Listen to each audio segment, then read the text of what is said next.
আলহাজ জাফর ব্যাপারী উচ্চ বিদ্যালয়, ছাত্র জীবনে শফিক ভাই স্কুল দিয়ে শুরু করে আজকে তার শৈশবের স্কুলের মেলাতে আমাদের নিয়ে আসছে, যেটা ঘোরাপি মাজার নামে পরিচিত।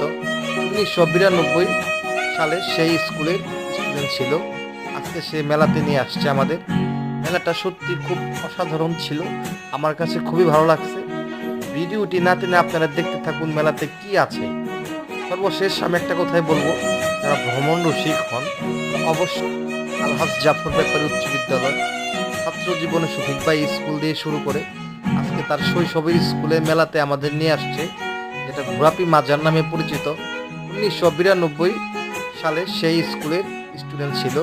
আজকে সে মেলাতে নিয়ে আসছে আমাদের। মেলাটা সত্যি খুব অসাধারণ ছিল, আমার কাছে খুবই ভালো লাগছে। ভিডিওটি না টেনে আপনারা দেখতে থাকুন মেলাতে কি আছে। সর্বশেষ আমি একটা কথাই বলবো, যারা ভ্রমণ রসিক হন তারা